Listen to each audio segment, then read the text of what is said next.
राधे राधे, हरे कृष्णा। आप सभी का दिन शुभ हो। इससे पहले की कथाएं सुनने के लिए आप सबको बहुत बहुत धन्यवाद। आज दिनांक है 19 जनवरी रविवार और आज माघ मास का छठा दिन है। आज माघ मास महात्म्य का अध्याय सुनाने से पहले आपको सुनाते हैं भक्त नामदेव जी की कहानी। भगवान विट्ठल जी इनके साथ रोज खेलते थे। कैसे लीलाएं रचते थे, चलिए जानते हैं आज की कहानी में। नामदेव जी एक छोटे ही बालक थे जब उनके नाना जी को उन्होंने ठाकुर जी की सेवा करते हुए देखा। जब भी नामदेव जी के नाना अपने ठाकुर जी की सेवा करते तो नामदेव जी उन्हें ध्यान से देखा करते। वो बाहर आकर फिर किसी पत्थर की ठीक वैसे ही सेवा करके सुख प्राप्त करते। नामदेव जी अक्सर अपने नाना जी से हट करते कि अपने ठाकुर जी की सेवा मुझे दे दीजिए, मैं बिल्कुल वैसे ही सेवा सीख गया हूं जैसे आप करते हैं। मगर उनके नाना जी कहते कि जब आप बड़े हो जाएंगे तो मैं आपको सेवा दे दूंगा। एक बार नाना जी को कुछ दिन के लिए बाहर जाना था तो उन्होंने ठाकुर सेवा नामदेव जी को दे दी। लेकिन उन्होंने जाने से पहले नामदेव जी से कहा कि पहले ठाकुर जी को दूध पिलाना और भोग लगाना, उसके बाद ही खुद खाना। नामदेव जी की तो प्रसन्नता का ठिकाना नहीं रहा। नामदेव जी ने ठाकुर जी के लिए मेहनत करके लिए बड़ा स्वादिष्ट दूध पकाया, फिर गाढ़ा गाढ़ा मीठा मीठा दूध ठाकुर जी के सामने रखा। नामदेव जी का प्रयास देखकर ठाकुर जी मुस्कुरा दिए। अब ये देखकर तो नामदेव जी भी खुश हो गए। आज तक नाना जी को भी ये मुस्कुराहट नहीं मिली थी। नामदेव जी सोचते रहे कि शायद मैं सामने खड़ा हूं इसलिए ठाकुर जी दूध नहीं पी रहे, क्योंकि दूध उस कटोरे में कम ही नहीं हो रहा था। उन्होंने पर्दा कर दिया। पर्दा करने के थोड़ी देर बाद हटाकर देखा कि ठाकुर जी ने तो दूध अभी तक नहीं पिया था।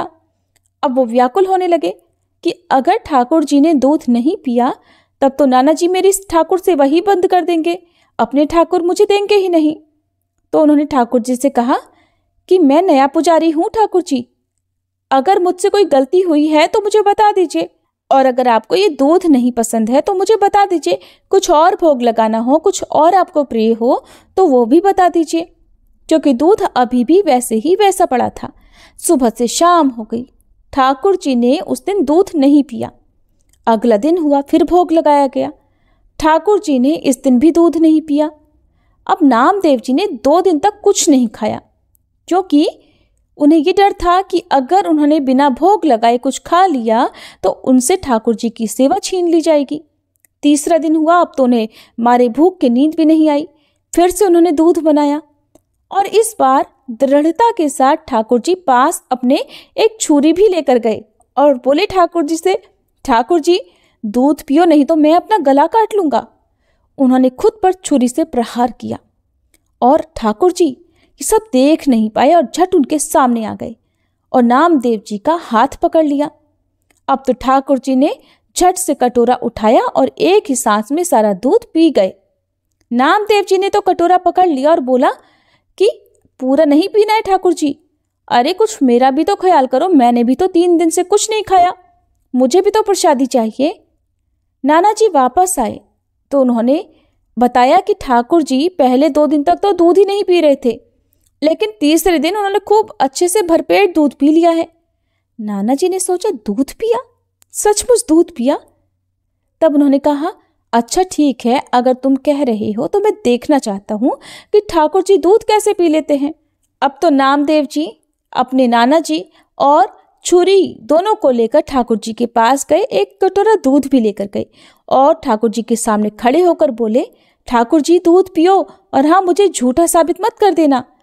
ठाकुर जी आए और उन्होंने दूध पी लिया। नाना जी ने देखा तो आश्चर्यचकित रह गए। नामदेव जी की कृपा से अब तो नाना जी को भी भगवान का साक्षात्कार हो गया था। भगवान भक्तों के भोलेपन पर बड़ी आसानी से रीझ जाते हैं। अब एक दिन की बात है, नामदेव जी गोरा कुम्हार जी के यहाँ बैठे हुए थे। बड़े बड़े महापुरुष भी वहां पर थे, मुक्ताबाई जी भी वहां पर थी। तो बातों ही बातों में उन्होंने गोरा जी से कहा, काका इन मटकियों में से कौन सी मटकी कच्ची है, मैं अभी बताती हूँ। बड़े बड़े संत वहां बैठे हुए थे, उनकी बात सुनकर सब मुस्कुरा दिए। उन्होंने नामदेव जी के सिर पर मारा, जैसे एक कुम्हार मटकी को ठोक कर देखता है कि वो कच्ची है या पक्की। तो उन्होंने कहा, हटिए, ये आप क्या कर रही है। नामदेव जी के सिर को ठोकने के बाद मुक्ताबाई जी ने कहा, काका ये मटकी कच्ची है जो बोल पड़ी। अब तो सभी संतों ने भी हंसकर कह दिया कि हाँ सच में कच्ची है। नामदेव जी ने सोचा कि ठाकुर जी का दर्शन और साक्षात्कार ही एकमात्र सत्य है, और फिर ठाकुर जी तो रोज मेरे साथ खेलते हैं, मेरे साथ खाते हैं, फिर भला मैं कैसे कच्चा हूं। अब तो वो सीधा भगवान विट्ठल जी के पास गए और कहने लगे, सबसे बड़ी सिद्ध अवस्था यही है कि भगवान भक्त से बात करें, और फिर आप तो मेरे साथ खेलते हो। फिर उन संतों ने ऐसा क्यों कहा कि मैं कच्चा हूं? ठाकुर जी, क्या सच में मैं कच्चा हूं? तो ठाकुर जी ने भी बोल दिया कि हाँ अभी आप कच्चे हैं। नामदेव जी ने पूछा, फिर पक्का होना क्या होता है? तो विट्ठल जी कहने लगे कि जंगल में एक शंकर जी का मंदिर है, वहां एक विसोबा खेचर नाम के संत हैं, आप उनके चरणों में बैठें और वो जो जो उपदेश करें उसका पालन कीजिए, फिर आप पक्के हो जाएंगे। अब तो नामदेव जी भगवान विट्ठल जी के कहने पर विसोबा खेचर जी के पास गए। विसोबा जी शंकर जी के शिवलिंग पर पैर रखकर आराम से सोए हुए थे।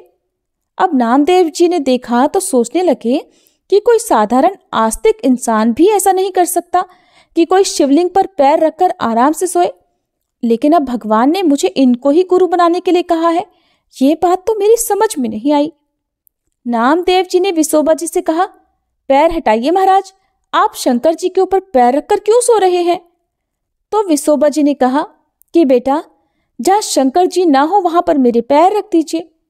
अब नामदेव जी ने उनके दोनों पैर पकड़े और जहां जहां रखे वहीं शिवलिंग प्रकट हो गया। अब तो नामदेव जी समझ गए कि ये कोई साधारण पुरुष नहीं बल्कि कोई सिद्ध पुरुष है। नामदेव जी ने विसोबा जी से कहा कि प्रभु, मैं आपकी महिमा को जान नहीं पाया, मुझे क्षमा कर दीजिए और कृपया आप उपदेश कीजिए। तब विसोबा जी ने कहा, बेटा बस इतनी बात समझनी है कि कोई ऐसा कण नहीं है जहां विट्ठल ना हो। सब जगह, सब कण में, सब में विट्ठल है। और नामदेव जी ने इस गुरु उपदेश को अपने हृदय में धारण कर लिया।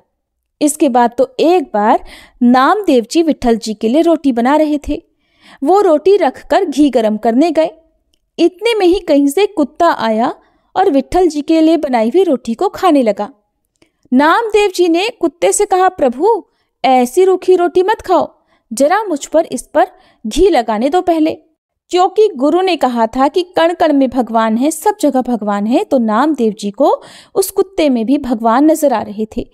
तो नामदेव जी ने उस कुत्ते से कहा कि पहले इस रोटी पर मुझे घी लगा लेने दो। लेकिन भला कुत्ता कहाँ उनकी बात समझता, वो तो सूखी रोटी मुंह में पकड़कर झटपट वहां से भागा। विट्ठल जी उसके पीछे पीछे गए और कहने लगे, ऐसी रूखी रोटी मत खाओ, पहले मुझे इस पर घी लगाने दो, इस तरह सूखी रोटी खाने में आपको कोई स्वाद नहीं आएगा। लेकिन कुत्ता मुंह में रोटी पकड़े भागने लगा। विट्ठल जी पीछे पीछे भागे तो अचानक एक जगह वह कुत्ता रुक गया और ठीक उसी कुत्ते से भगवान विट्ठल प्रकट हो गए। विट्ठल जी ने कहा, देखा तुमने मुझे पहचान लिया ना? जब तुम्हें कच्ची मटकी कहा गया था तो तुम मंदिर में मुझसे शिकायत करने आ गए थे, और आज जब गुरु कृपा हो गई तो आप पक्के हो गए और आपने एक कुत्ते में भी मुझे ढूंढ लिया। अब एक दिन नामदेव जी भगवान विट्ठल जी से कहने लगे कि प्रभु आप कितना भी छुपो, मैं आपको पहचान लूंगा। विट्ठल जी ने कहा, अच्छा ठीक है, देखते हैं। एकदम से नामदेव जी के मन में आया कि मंदिर में बड़ा कोलाहल हो रहा है, मंदिर के पीछे जाकर बैठते हैं और शांति से प्रभु का ध्यान करते हैं। पीछे जाकर बैठे तो कुछ लड़के वहां आकर खेलने लगे। उनके भजन में विक्षेप पड़ा। उन्होंने सोचा, चलो यहां से उठकर नदी किनारे चलते हैं। नदी किनारे जाकर बैठे, थोड़ा सा ध्यान लगाया, तभी वहां पर बैलगाड़ियां आकर रुकने लगी। तो नामदेव जी ने कहा, अरे शोर मत मचाओ, मैं यहाँ भजन कर रहा हूँ। तब एक बैलगाड़ी से एक पुरुष और स्त्री गंडासा यानी तेज धार वाला ब्लेड लेकर निकले और वो आपस में बात करने लगे।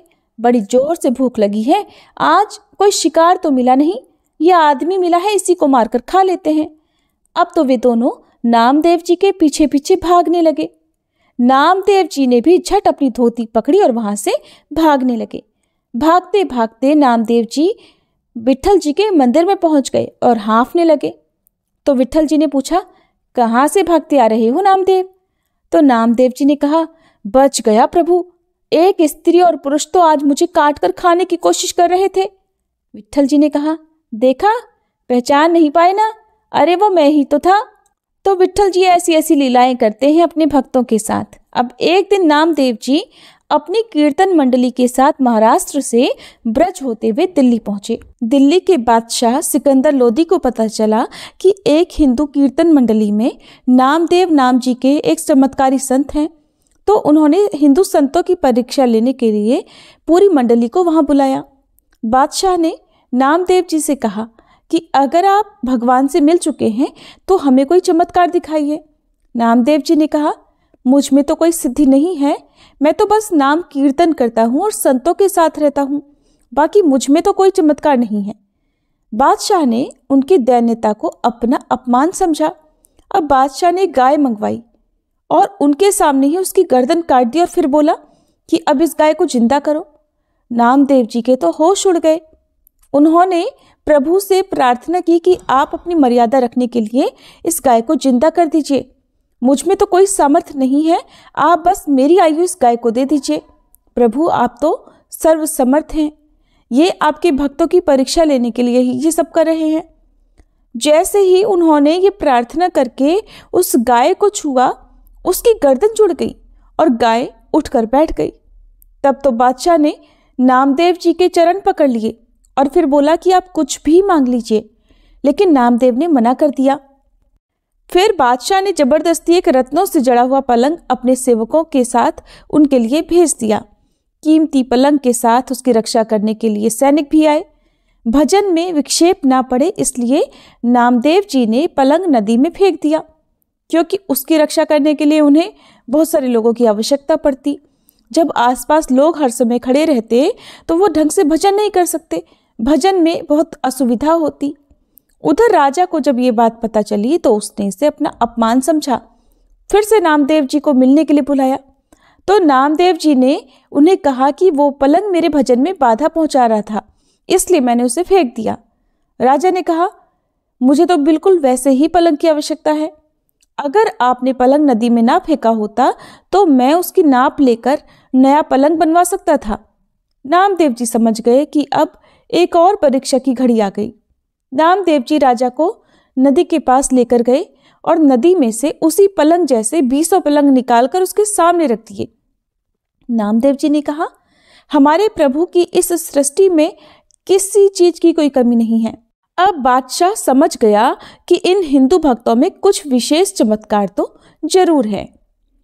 तो ऐसी ऐसी लीलाएं करते हैं प्रभु जी अपने भक्तों के साथ। अगर उनके भक्त सच्ची भक्ति करते हैं और अगर वे भक्त भगवान को प्रिय हो जाते हैं तो फिर भगवान अपने भक्तों की हर परीक्षा की घड़ी में उसी तरह साथ देते हैं जैसे उन्होंने नामदेव जी का दिया। तो ये थी आज की कथा। आपको कैसी लगी कमेंट बॉक्स में जरूर बताइएगा। अब सुनिए आज का अध्याय। तब अप्सरा कहने लगी कि हे राक्षस, वह ब्राह्मण कहने लगा कि इंद्र इस प्रकार अपनी अमरावतीपुरी को गया। सो हे कल्याणी, तुम भी देवताओं से सेवा किए जाने वाले प्रयाग में माघ मास में स्नान करने से निष्पाप होकर स्वर्ग में जाओगी। तब मैंने उस ब्राह्मण के ये वचन सुनकर उसके पैरों में पड़कर प्रणाम किया और घर में आकर सब भाई बांधव नौकर चाकर धनाधिक त्याग कर शरीर को नष्ट होने वाली वस्तु समझकर घर से निकली और माघ में गंगा यमुना के संगम पर जाकर स्नान किया। इसलिए हे निशाचर, 3 दिन के स्नान से मेरे सब पाप नष्ट हो गए और 27 दिन के पुण्य से मैं अप्सरा हो गई और पार्वती जी की सखी होकर सुख से अब निवास करती हूँ। इसलिए मैं प्रयाग के महात्म्य को याद करके सभी देवताओं के सहित माघ में प्रयाग स्नान करती हूँ। सो मैंने अपना यह सब वृतांत तुमसे कहा। तुम भी इस योनि में पड़ने और कुरूप होने का कारण सब बताओ। तुम्हारी दाढ़ी और मूछें बहुत बड़ी बड़ी हो गई हैं और पार्वती की गुफा में वास करते हो। ये सुनकर वह राक्षस कहने लगा, हे भद्रे, सज्जनों से गुप्त बात कहने में भी कोई हानि नहीं होती। अब मुझे इस बात की भी कोई शंका नहीं रही कि मेरा उद्धार तुमसे ही होगा। सो मैं अपना सब वृतांत तुमसे कहता हूँ। मैं काशी में वेदों का ज्ञाता था और बड़े उच्च कुल के ब्राह्मण के घर में जन्म लिया था। मैंने राजा, पापी, शूद्र और वैश्यों से अनेक प्रकार के दान लिए। मैंने दान लेने में चंडाल को भी नहीं छोड़ा। उस जन्म में मैंने कोई भी धर्म का कार्य नहीं किया, वहीं पर ही मृत्यु को प्राप्त हो गया। तीर्थ स्थान पर मरने के कारण मैं नरक में नहीं गया। पहले 2 बार गिद्ध योनि में, 3 बार व्याघ्र योनि में, 2 बार सर्प योनि में, 1 बार उल्लू की योनि में और अब 10वीं बार राक्षस योनि में प्राप्त हुआ हूं और सैकड़ों वर्षों से इसी योनि में हूं। इस स्थान को 3 योजन तक मैंने जंतुहीन कर दिया है। बिना अपराध के बहुत से प्राणियों को मैंने नष्ट कर दिया। इस कारण मेरा मन अत्यंत दुखी रहने लगा है। तुम्हारे दर्शन से मन में अब कुछ शांति अवश्य हुई है, क्योंकि सज्जनों का संग तुरंत ही सुखदायी होता है। मैंने अपने दुख के कारण आपसे कह दिए और सज्जन लोग सदैव दूसरों के दुखों से दुखी होते हैं। अब जब आप मेरे बारे में सब कुछ जान ही गई हो, तो ये भी बताओ कि इस दुख रूपी समुद्र को मैं कैसे पार कर सकता हूँ? क्या क्षीर सागर हंस को ही दूध देता है, बगले को नहीं देता? दत्तात्रेय जी कहने लगे कि इस प्रकार उसके वचन सुनकर कांचन मालिनी कहने लगी कि हे राक्षस, मैं अवश्य ही तुम्हारा कल्याण करूंगी। मैंने दृढ़ प्रतिज्ञा की है कि तुम्हारी मुक्ति के लिए प्रयत्न करूंगी। मैंने बहुत बार प्रयाग में स्नान किया है। वेद जानने वाले ऋषियों ने दुखी को दान देने की प्रशंसा की है। समुद्र में भला जल बरसने से क्या लाभ? प्रयाग में स्नान करने का एक बार का फल मैं तुझे देती हूँ, उसी से तुम्हें स्वर्ग की प्राप्ति हो जाएगी। उसके फल का अनुभव मैं स्वयं भी कर चुकी हूँ। तब उस अप्सरा ने ऐसा कहकर अपने गीले वस्त्र का जल निचोड़कर जल को हाथ में लेकर माघ स्नान के फल को उस राक्षस को अर्पित कर दिया। उसी समय पुण्य प्राप्त कर वह राक्षसी शरीर को छोड़कर तेजमय सूर्य के समान देवता रूप हो गया। आकाश में विमान पर चढ़कर अपनी कांति से चारों दिशाओं को प्रकाशित करता हुआ शोभायमान हो गया और कहने लगा कि ईश्वर ही जानता है कि हे देवी, तुमने मुझ पर कितना बड़ा उपकार किया है। इतना सब कुछ तो आपने मेरे लिए कर ही दिया है। अब कृपा कर मुझे कोई ऐसी शिक्षा भी दो ताकि मैं अब कभी भी पाप न कर सकूं। अब मैं तुम्हारी आज्ञा पाकर स्वर्ग में जाऊंगा। राक्षस के ऐसी बातें सुनकर कांचन मालिनी ने कहा कि सदैव धर्म की सेवा करो, काम रूपी शत्रु को जीतो, दूसरे के गुण और दोषों का वर्णन मत करो, भगवान शिव और वासुदेव का पूजन करो, इस शरीर का मोह मत करो, पत्नी, पुत्र, धनादि की ममता त्यागो, सत्य बोलो, वैराग्य भाव धारण कर योगी बनो। मैंने तुमसे ये धर्म के लक्षण कहे हैं। अब तुम देवता रूप होकर शीघ्र ही स्वर्ग को जाओ। दत्तात्रेय जी कहने लगे कि इस प्रकार गंधर्वों से सुशोभित वह राक्षस कांचन मालिनी को नमस्कार करके स्वर्ग को चला गया और तब देव कन्याओं ने वहां आकर कांचन मालिनी पर पुष्पों की वर्षा की और प्रेम पूर्वक कहा कि हे भद्रे, तुमने इस राक्षस का उद्धार कर दिया है। पहले इस दुष्ट के डर से कोई भी इस वन में प्रवेश नहीं करता था, किंतु अब हम निडर होकर यहाँ विचरण करेंगी।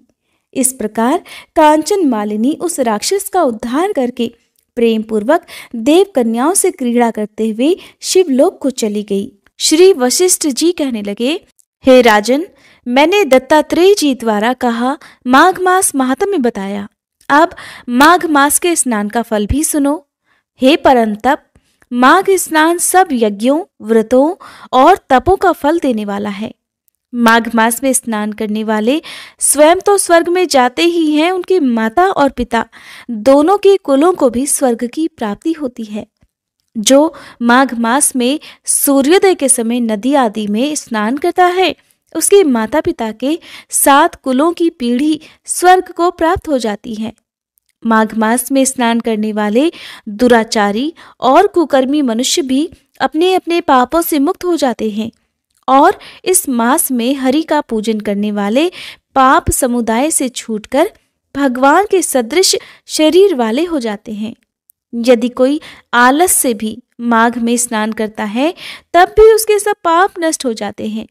जैसे गंधर्व कन्याएं राजा के श्राप से भयंकर कल को भोगती हुई लोमश ऋषि के वचन से माघ में स्नान करने से अपने पापों से मुक्त हो गई थी। यह वार्ता सुनकर राजा दिलीप विनय से पूछने लगे कि हे गुरुदेव, वे कन्याएं किसकी थी? उनको कब और कैसे श्राप मिला? उनके नाम क्या थे? ऋषि के वाक्य से कैसे वे श्राप मुक्त हुई और उन्होंने कहां पर स्नान किया? आप विस्तार पूर्वक सब कथा कहिए। तब वशिष्ठ जी कहने लगे कि हे राजन, जैसे अरणि से स्वयं अग्नि उत्पन्न होती है, वैसे ही यह कथा धर्म और संतान उत्पन्न करती है। हे राजन, सुख संगीत नामक गंधर्व की कन्या का नाम विमोहिनी था। सुशीला तथा स्वर वेदी की सुंबरा, चंद्रकांत की सुतारा तथा सुप्रभा की कन्या चंद्रका, ये 5 सब समान आयु वाली तथा चंद्रमा के समान कांति वाली और सुंदर थीं। जैसे रात्रि को चंद्रमा शोभायमान होता है, वैसे ही पुष्प की कलियों के समान खिली हुई ये अप्सराएं थीं। ऊंचे पयोधर वाली पद्मनी वैशाख मास की कामिनी यौवन दिखाती हुई नवीन पत्तों वाली लता के समान गोरे रंग, सोने के सदृश चमकती हुई और सोने के अलंकारों से सुशोभित सुंदर वस्त्र धारण किए हुए, अनेक प्रकार के गाने और वीणा तथा बांसुरी आदि दूसरे बाजे बजाने में प्रवीण और ताल, स्वर तथा नृत्य कला में निपुण थी। इस प्रकार वे कन्याएं क्रीड़ा करती हुई कुबेर के स्थान में विचरण करती थीं। एक समय कौतूहलवश माघ मास में एक वन से दूसरे वन में विचरण करती हुई मंदिर में खिले हुए पुष्प तोड़कर सरोवर के किनारे गौरी पूजन के लिए गई।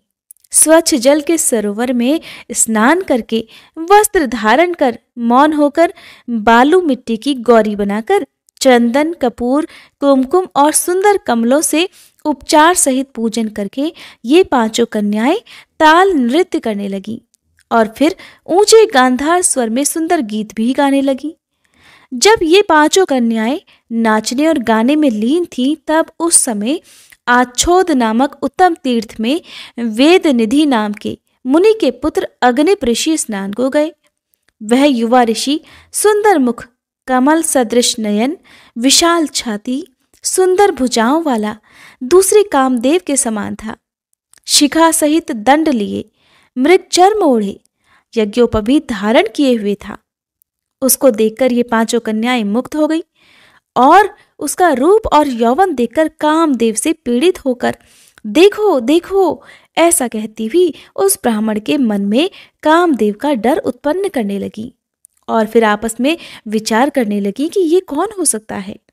रति रहित होने से कामदेव नहीं और एक होने से अश्विनी कुमार नहीं, ये कोई गंधर्व या किन्नर या कामरूप धारण कर कोई सिद्ध या किसी ऋषि का श्रेष्ठ पुत्र या मनुष्य है। कोई भी हो, ब्रह्मा जी ने तो इसे हमारे लिए ही बनाया है। ऐसा करके वे विचार करने लगी। जैसे पूर्व कर्म के प्रभाव से संपत्ति प्राप्त होती है, ठीक वैसे ही गौरी जी ने हम कुमारियों के लिए श्रेष्ठ वर दिया है और आपस में ये तुम्हारा वर है या मेरा अथवा सबका, ऐसा कहने लगी। जिस समय उस ऋषि पुत्र ने अपनी मध्याह्न की क्रिया करके ऐसे वचन सुने, तब वह ऋषि पुत्र सोचने लगा कि ये तो बड़ी भारी समस्या उत्पन्न हो गई। ब्रह्मा, विष्णु, महेश आदि देवता और बड़े बड़े योगीश्वर भी स्त्रियों के भ्रमजाल में मोहित हो गए हैं। इनके तीक्ष्ण बाणों से किसका मनरूपी हिरण भला घायल नहीं हो सकता। जब तक नीति और बुद्धि रहती है, तब तक पाप से भय रहता है। जब तक कि गंभीरता रहती है, यम विधि का पालन होता है, तब तक मनुष्य स्त्रियों के काम रूपी बाणों से बींधा नहीं जाता। ये मुझे अवश्य उन्मत्त और मुग्ध कर रही है। किन गुणों से धर्म की रक्षा हो सकती है? स्त्रियों के मांस, रक्त, मलमूत्र से बने घृणित और अशुद्ध शरीर में कामी लोग ही सुंदरता की कल्पना करके रमण कर सकते हैं। शुद्ध बुद्धि वाले महात्माओं ने स्त्रियों के पास रहना कष्टकारक कहा है। सो जब तक ये पास आए, तब तक यहाँ से अपने घर चले जाना चाहिए। अतः जब तक वे कन्याएं उस ऋषि पुत्र के पास आई, तब तक वह योग बल के द्वारा वहां से अंतर्ध्यान हो गया। ऋषि पुत्र के ऐसे अद्भुत कर्म देखकर वे कन्याएं चकित होकर डरकर चारों ओर देखने लगी और आपस में ही कहने लगी कि ये क्या इंद्रजाल था जो देखते ही देखते अदृश्य हो गया। और फिर वे विरह की अग्नि में जलने लगी, कहने लगी, हे कांत, तुम हमको छोड़कर कहाँ चले गए? क्या तुमको ब्रह्मा ने हमारे विरह रूपी अग्नि में जलाने के लिए ही बनाया था? क्या तुम्हारा चित्त दया रहित है जो हमारा मन दुखाकर चले गए? क्या तुमको हमारा विश्वास नहीं? क्या तुम कोई मायावी हो? बिना किसी अपराध के हम लोगों पर क्यों क्रोध करते हो? तुम्हारे बिना हम नहीं जी पाएंगी। जहां पर आप गए हो हमें भी शीघ्र से शीघ्र वहां ले चलो और हमारा दुख हर लो। हे कांत, हमें दर्शन दे दो। सज्जन लोग किसी का नाश नहीं देखते। इस प्रकार वे पांचों की पांचों कन्याएं विलाप करने लगी। हरे कृष्णा। आज के अध्याय में बस इतना ही। इसके आगे की कथा आप सभी आने वाले अध्याय में जरूर सुनिएगा।